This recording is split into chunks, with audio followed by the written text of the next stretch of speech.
Bueno, estamos en una corta serie de diferentes pasajes y se han dado cuenta, Luis Carlos, el pasado domingo habló sobre un tema por lo cual nuestra iglesia en estos momentos está también experimentando.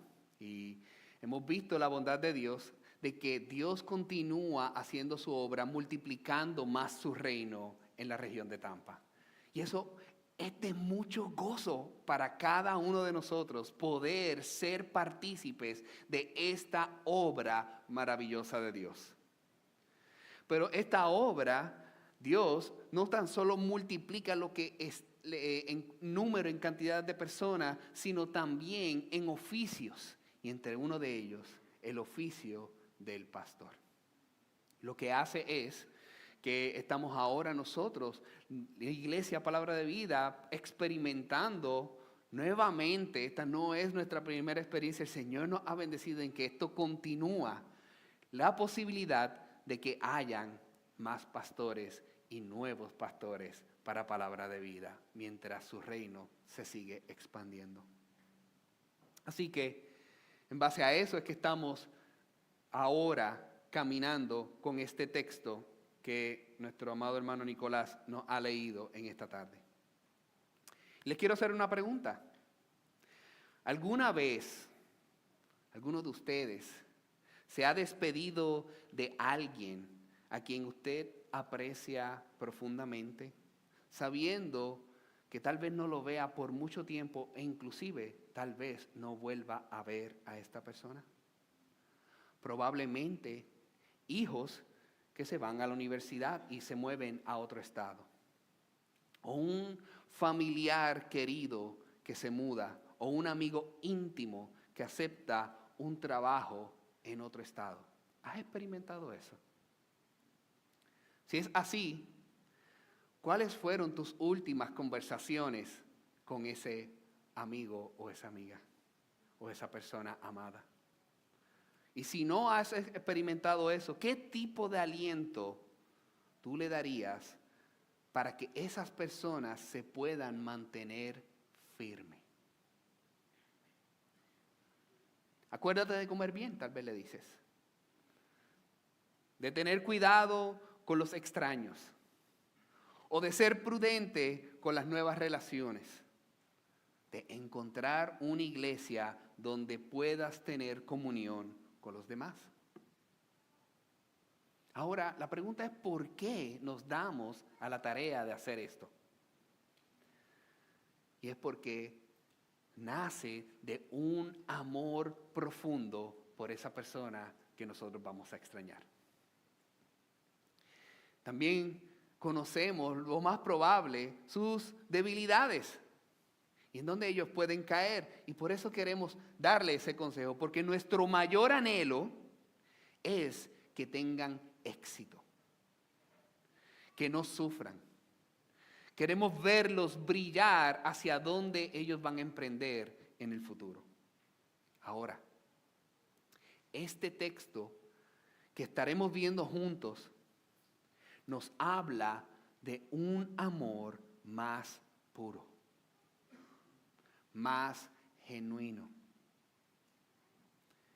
Porque no proviene de hombre, sino de aquel que nos amó a nosotros primero. Y desea que llevemos fielmente la obra que Él comenzó y nos ha ordenado a continuar.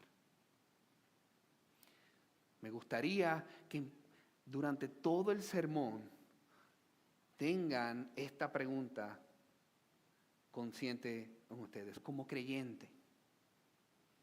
Si supieras que esta es tu última oportunidad de hablar con un hermano, ¿qué palabras de ánimo le darías?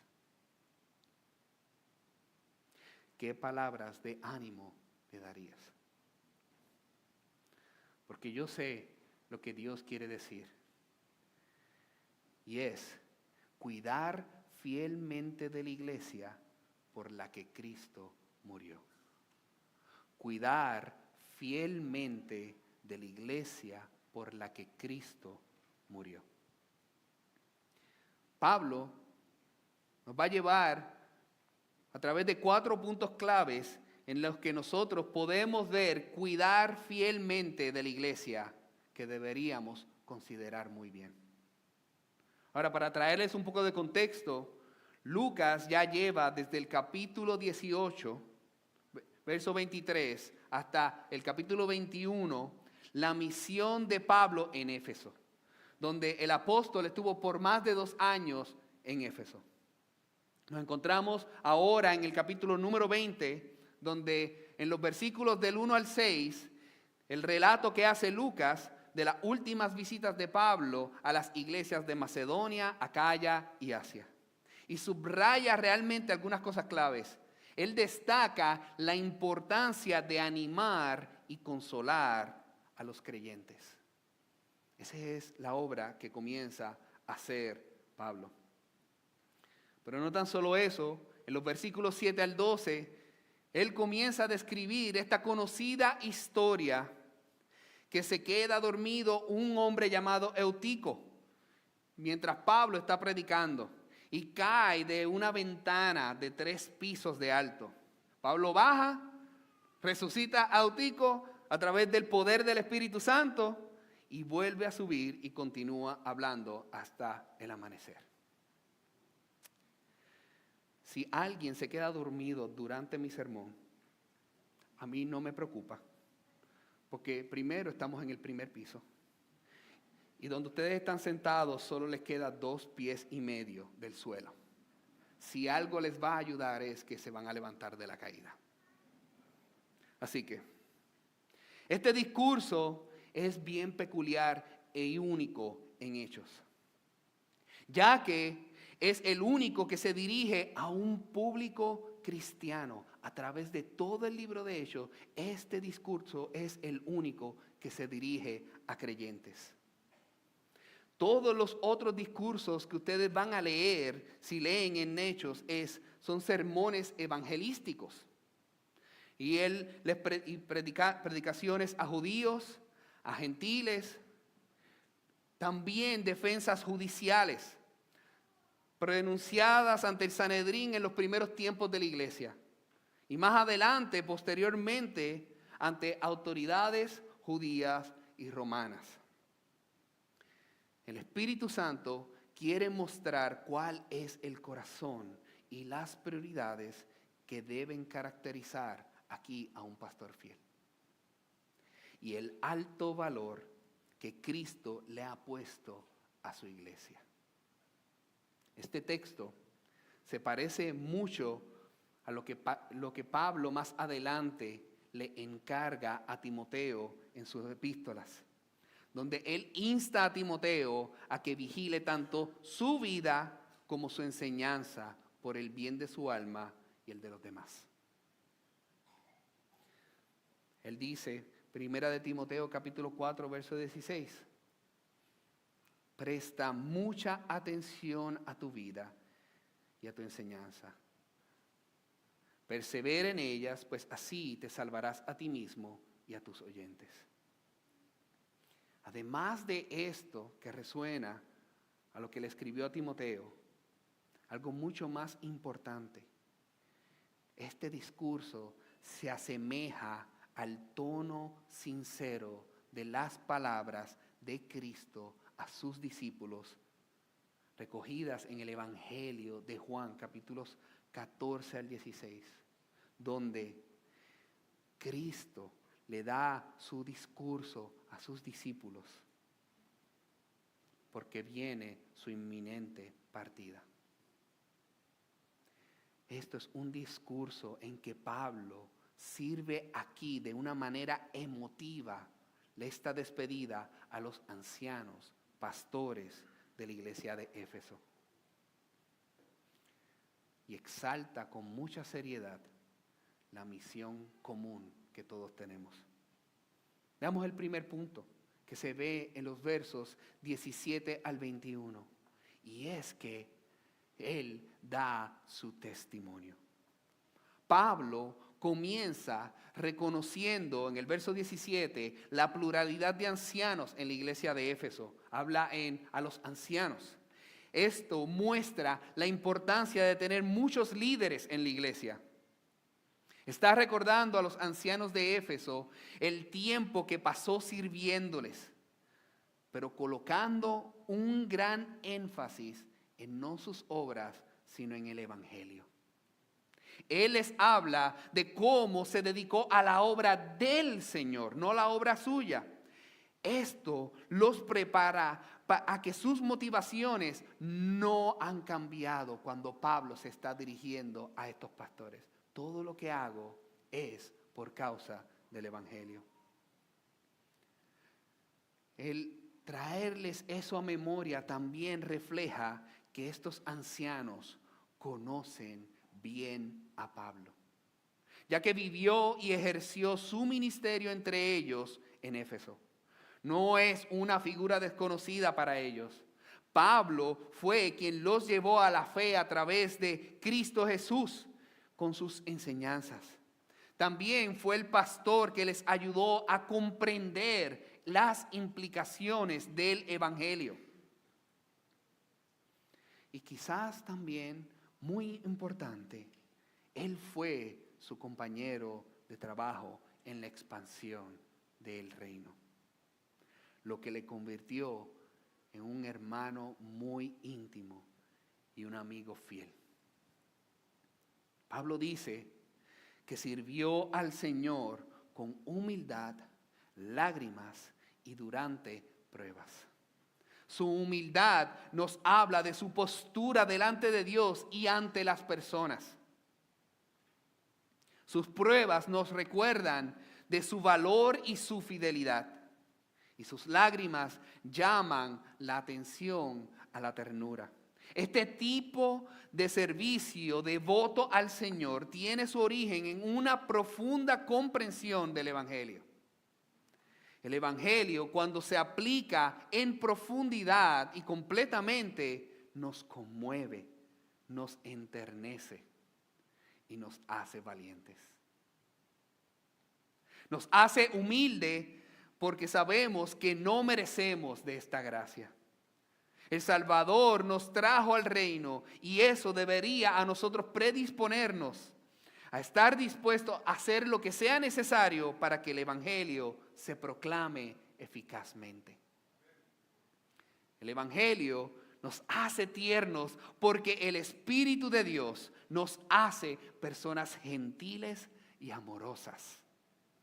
Pablo menciona lágrimas, no tan solo en este versículo 20, en el capítulo 20, verso 19, sino también en el verso 31. Es evidente que sus lágrimas eran algo muy importante para Pablo. Quiere decir que era lo que llamaríamos un hombre de gran empatía. Es decir, que aprendió a identificarse con aquellos a quienes él ministraba. En Romanos se nos dice que debemos alegrarnos con los que se alegran y llorar con los que lloran. Es evidente que Pablo así lo hacía. Si alguien estaba contento, él se alegraba con ellos. Si alguien lloraba, Pablo también podía llorar con ellos porque se identificaba con ellos. Y en cierta medida podía vivir lo que estaban pasando. Pablo sentía una gran empatía por lo demás. Eso nos llama a nosotros a ser empáticos con nuestro hermano. Luchaba con las luchas que ellos luchaban y se afligía por las penas de sus hermanos. Ellos le recordaban y reconocían que en Pablo había algo que no veían en el mundo. Y eso los rodeaba. Y el Evangelio también nos hace valientes porque no tenemos que temer al hombre. ¿Qué puede hacer el hombre? ¿Matarnos? Pablo tenía una respuesta para eso. Morir es ganancia. El Evangelio nos hace vivir con una audacia imparable a la hora de compartir la verdad de quién es Jesús y lo que vino a realizar en este mundo. Tal vez aquí hay jóvenes cristianos, creyentes, que han recibido a Cristo a temprana edad. Y puede que tu fe no se vea abiertamente amenazada con tu vida. Pero puede que te sientas presionado por las relaciones que te rodean. Puede que te sientas tentado o tentada, o presionado o presionada a guardar silencio porque no quieres poner en peligro esas relaciones o arriesgarte a ser juzgado. Sin embargo, joven que estás aquí, yo te animo a que te mantengas firme en la fe en Cristo, incluso aunque sea difícil, y que en ustedes el Evangelio esté siempre listo para ser compartido. Después de recordar a los ancianos la actitud con la que había realizado su trabajo, Pablo habló de su función principal, que era enseñar y predicar las Escrituras. Habla mucho de su predicación y con mucha razón, porque es para lo que él había sido enviado principalmente. Él predicó de manera pública, como formal, durante esas reuniones de domingo como las que nosotros estamos presenciando hoy. Pero también predicó de manera privada, de manera íntima, de casa en casa. Él llevaba el mensaje. Para usarlo en nuestros términos, haciendo vida en común con otros, aconsejando, discipulando, llevando vida y exhortando en esos hogares. Él compartió la palabra de Dios tanto con judíos como con griegos. Los judíos le hicieron mucho mal, como en todas partes, y le pusieron especialmente difícil en Éfeso. Pero aún así, Él les ministró. Todavía los llamaba al arrepentimiento hacia Dios y a la fe, a la obra salvadora que es en Cristo Jesús. Eso no lo detenía a Él, ninguna dificultad. Lo segundo que nosotros vemos es cuál era la expectativa. Los versos 22 al 24. Pablo admite que no está seguro de lo que va a pasar cuando llegue a Jerusalén. Pero el Espíritu Santo lo mueve a ir allí sabiendo que Dios le guía a hacer este viaje. El Espíritu Santo es quien está empujando a Pablo a visitar esta ciudad. El Espíritu Santo le ha dicho que allí, no tan solo enviarlo, sino que allí esperará prisión y aflicciones. Él no conoce con detalles lo que sucederá o cómo sucederá, pero él sabe que va a ser un tiempo muy difícil para él. ¿Eso lo detuvo? No. Él estaba muy consciente de que su viaje a Jerusalén le traería dificultades, pero estaba dispuesto a afrontarlos, porque Jesús significaba más para él que su propia comodidad o incluso su propia vida. Su motivación principal era completar el ministerio que Jesús le había confiado. Cuando Pablo habla de su expectativa de ser encarcelado en Jerusalén, él está dispuesto incluso a morir con tal de llevar a cabo su ministerio. Esto nos expresa a nosotros que su vida tiene más valor cuando él sirve al Señor que a sí mismo.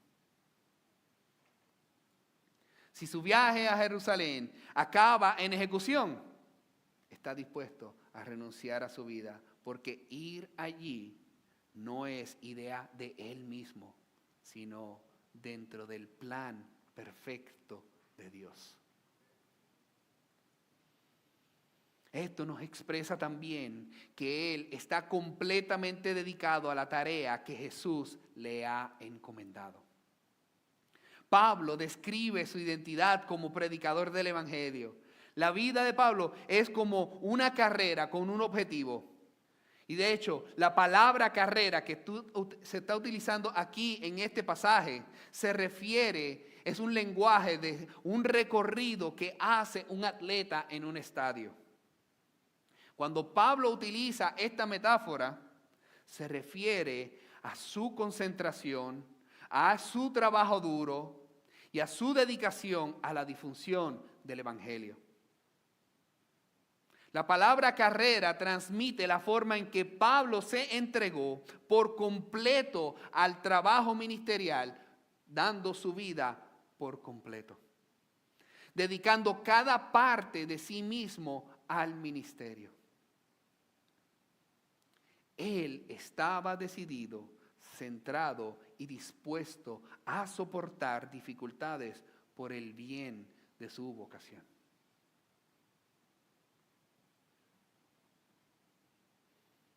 Pablo está comprometido a terminar bien la carrera.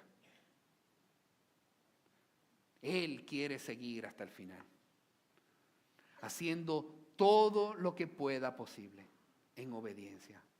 Su objetivo es completar su ministerio, predicar el Evangelio una vez más en Jerusalén, hacia donde el Espíritu Santo lo estaba moviendo.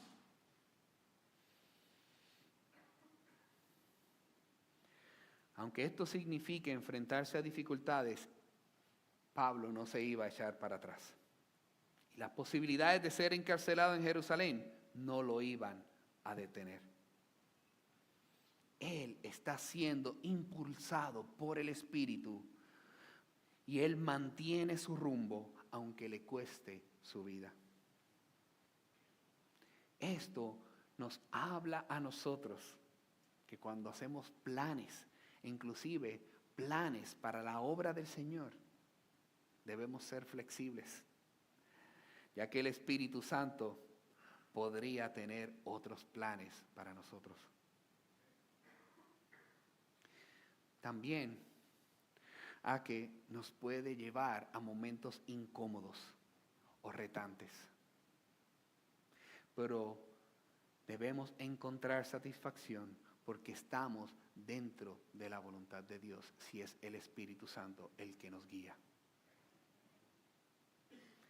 Esto pueden ser decisiones difíciles, como debería de moverme de empleo. Y tal vez el Espíritu Santo te está diciendo, no te muevas, aunque eso sea lo que tú anheles. Aunque de apariencia tú digas, esto es de bien para mí, pero el Espíritu Santo te está poniendo en tu corazón, no lo hagas. El mudarte, el quedarte, el moverte, todas estas decisiones que tal vez tú te sientes incómodo o incómoda, preséntalas delante del Señor y pídele que sea el Espíritu Santo que te revele y que sea Él el que te mueva. No tus propias emociones, no tus propias conveniencias. Pablo sabía que su trabajo misionero no era algo que él decidiera por su cuenta, sino que era un trabajo que Jesús mismo le había encomendado. Llamar a Jesús Señor demuestra que su autoridad era Cristo. El Mesías, el que murió y resucitó y ahora gobierna los cielos. Jesús eligió a Pablo para que él fuera quien hablara de él a los gentiles, a los reyes, a los israelitas. El mensaje principal de Pablo era la buena noticia sobre la gracia de Dios. Esta buena noticia o como nosotros conocemos, muy común, el Evangelio, que se trata de la gracia y la misericordia que Dios concede gratuitamente a quienes se arrepienten de sus pecados y depositan su fe en Cristo Jesús. La vida, muerte, resurrección y reinado de Cristo como Señor trata con el pecado y da vida nueva. A lo largo de su predicación, Pablo habló del reino de Dios, del plan completo de Dios, de cómo la sangre de Jesús compró a su pueblo para reconciliarse con Dios y la asombrosa gracia que Dios lo hizo sin nosotros tener que ofrecer nada.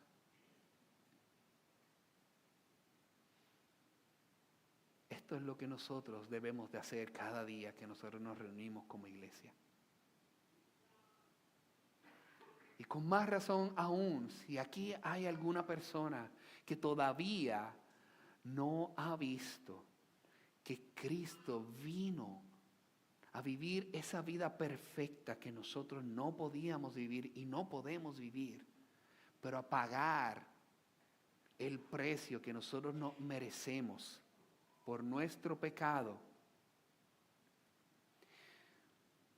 con su muerte, pero que no quedó muerto, sino que al tercer día resucitó, venciendo la muerte, venciendo el pecado y haciéndonos libre a nosotros, para que podamos ahora mirar a Dios cara a cara y poder deleitarnos de su grandeza.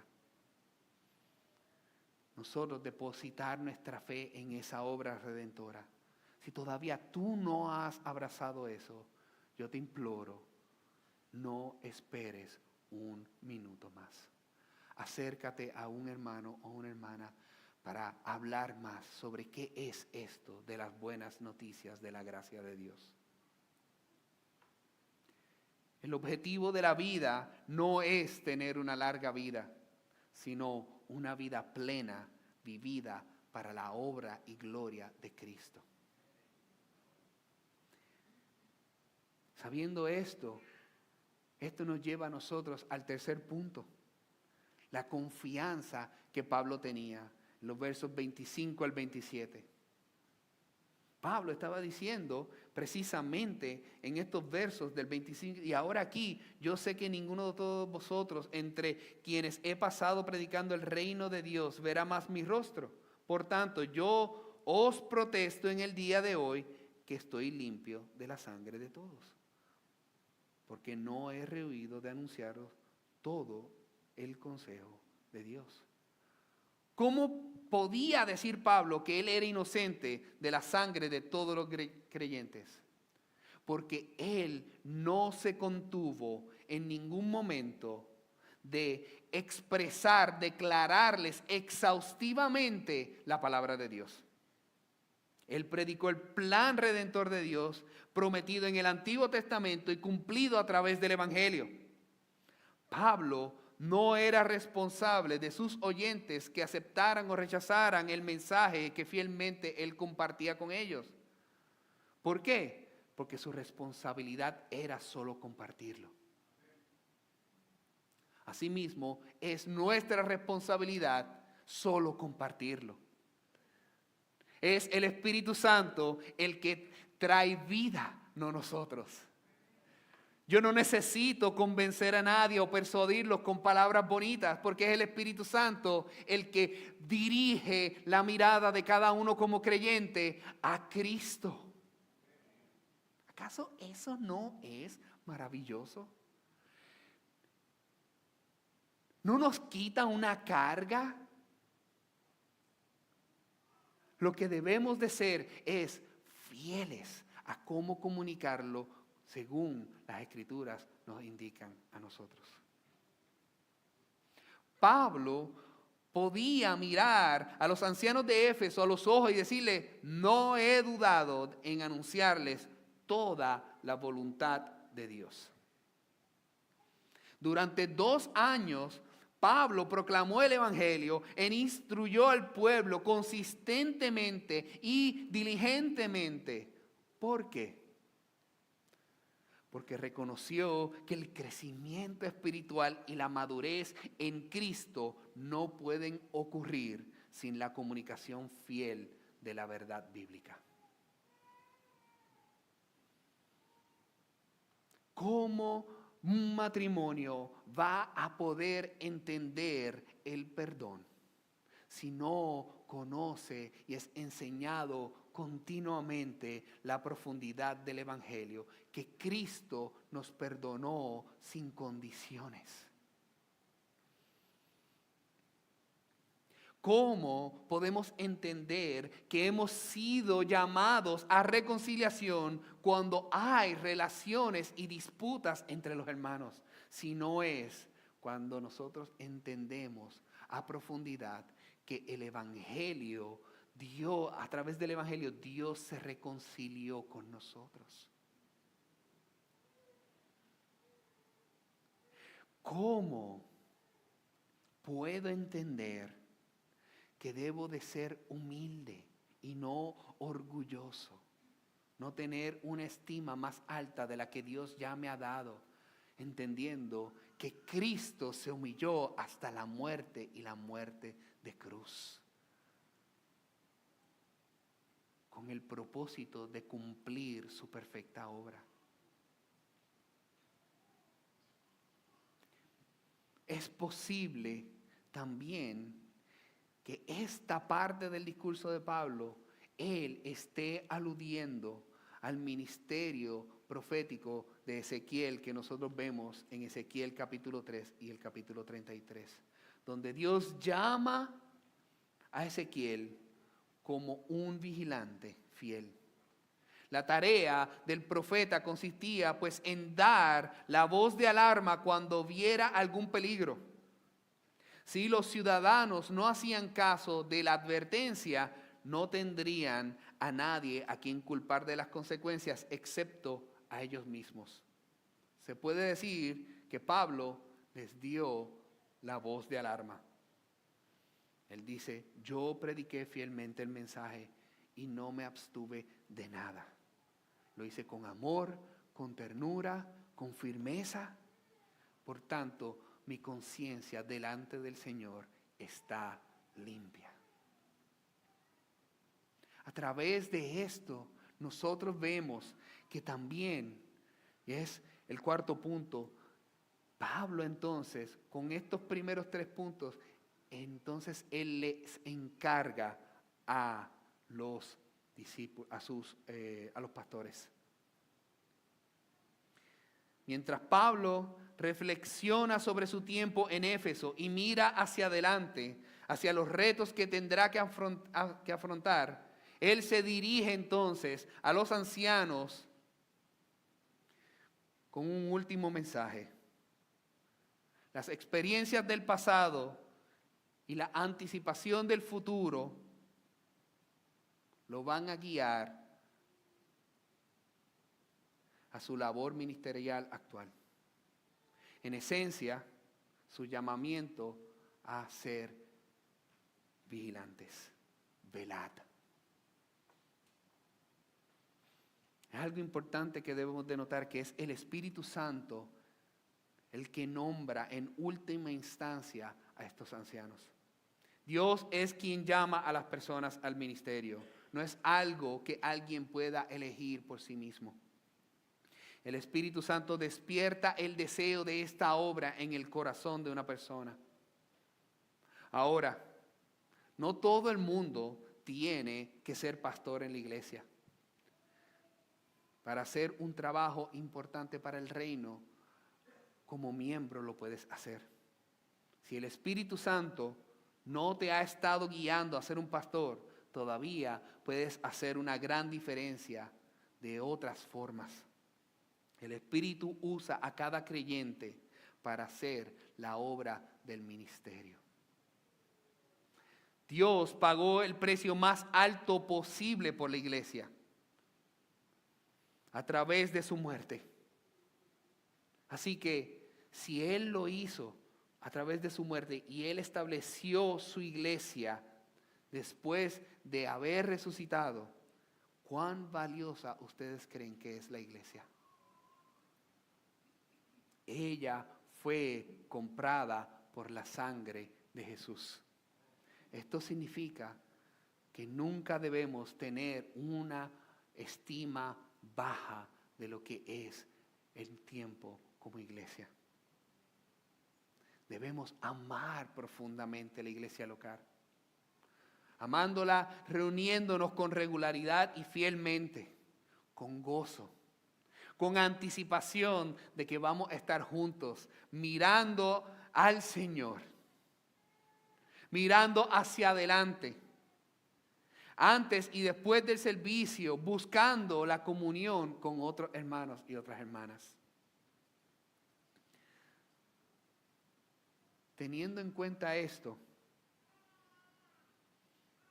de que vigila tu vida, Pablo le recuerda a los ancianos la absoluta necesidad de una vida piadosa. Charles Spurgeon dice esto de sus alumnos: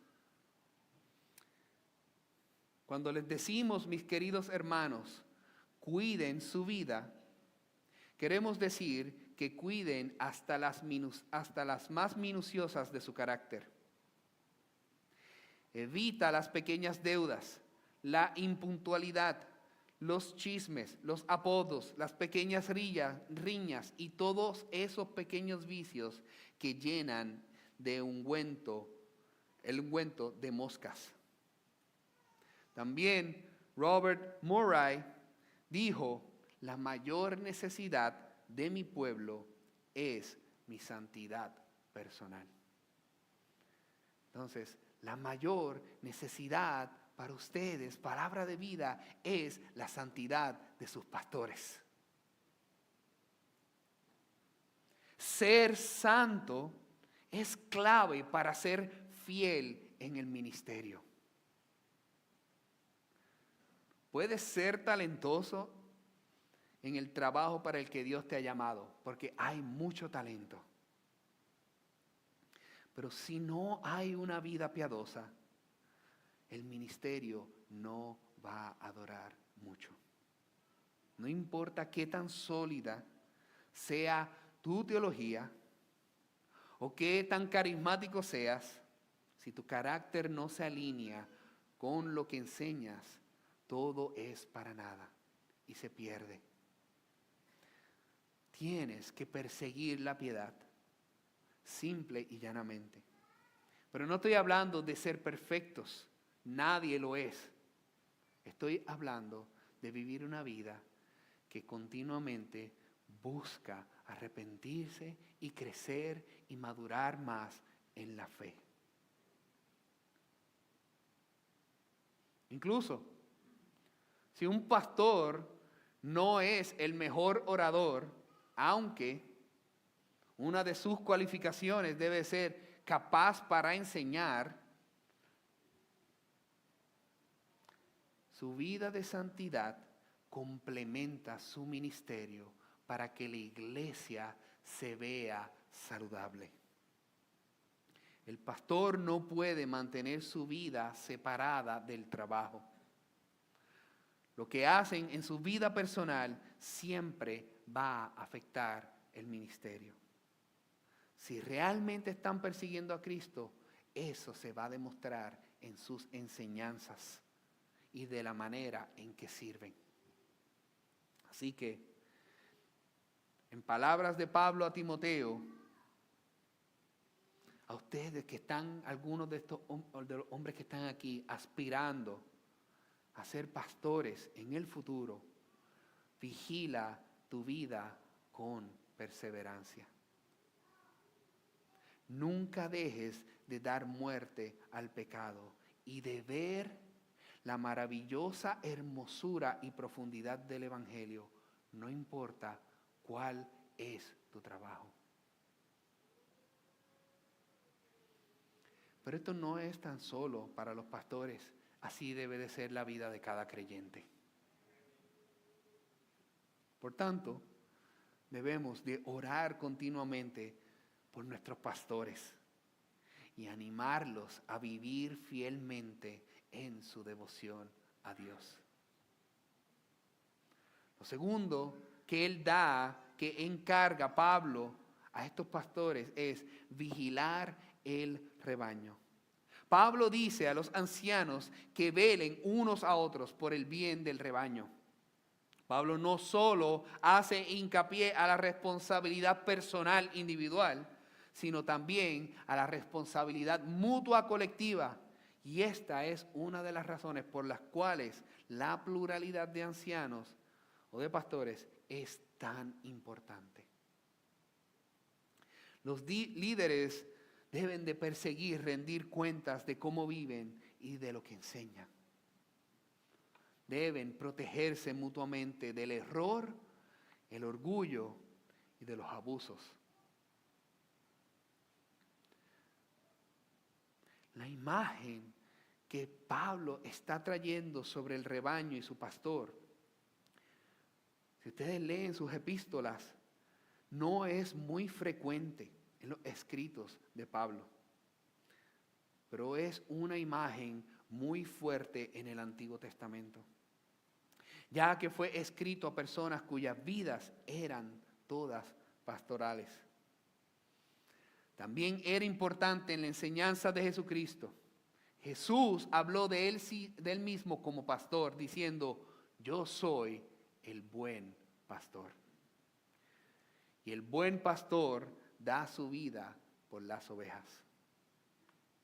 Así pues, a los pastores y futuros pastores de la iglesia que imiten a Jesús es mi ánimo y exhortación. Su tarea consistía en cuidar de las ovejas, no dejar que se alejaran, sino velar por su salud, defenderla de los enemigos y cosas por tal estilo. La razón por la que debían de hacer esto es que el rebaño no era de ellos, sino de Dios. Es un rebaño que Cristo compró con su sangre. Así que es preciado. Los pastores debían ser supervisores para que nadie de afuera y nadie de adentro dañara el rebaño, porque Cristo murió por ellos. Al final es Dios quien cuida de sus ovejas, pero lo hace a través de los pastores que Él designa a su iglesia. Amados, quiero concluir con esto.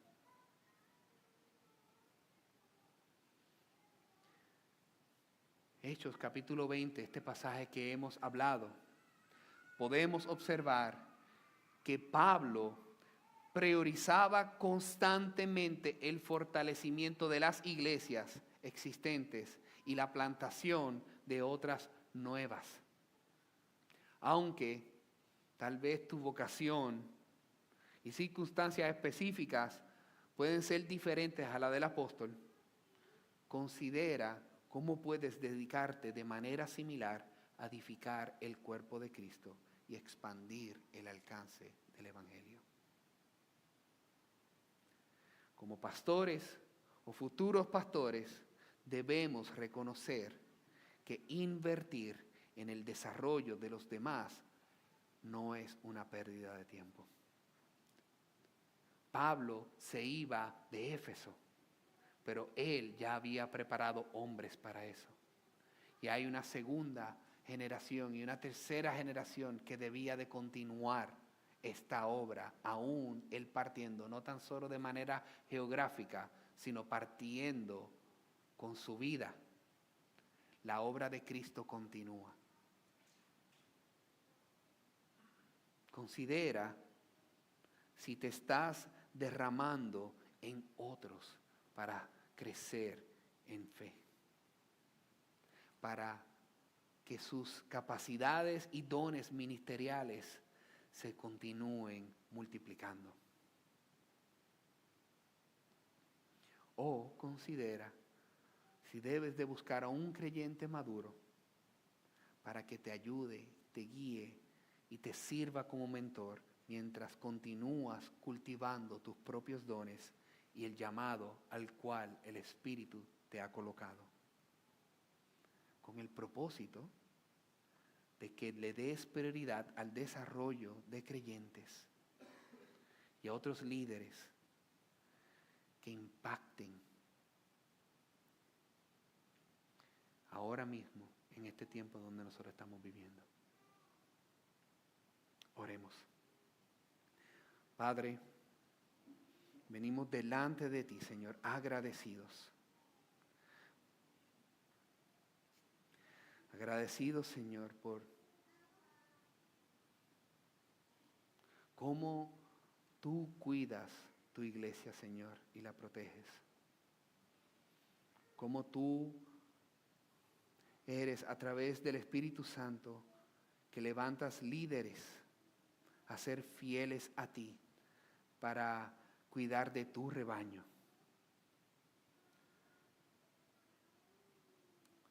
Padre, ayúdanos. Ayúdanos a que vivamos trayéndote gloria en todas nuestras acciones, a vivir una vida de santidad para ti, a amarte a ti por sobre todas las cosas y a amar las cosas que tú amas, Señor, entre ellas la iglesia que tú has establecido. Amarla de tal manera con el celo, Señor, que nosotros hemos visto hoy a través de Hechos 20 en la vida de Pablo. Y a ser mejores imitadores de esa obra. Gracias, Padre, te lo pedimos en el nombre de Jesús. Amén.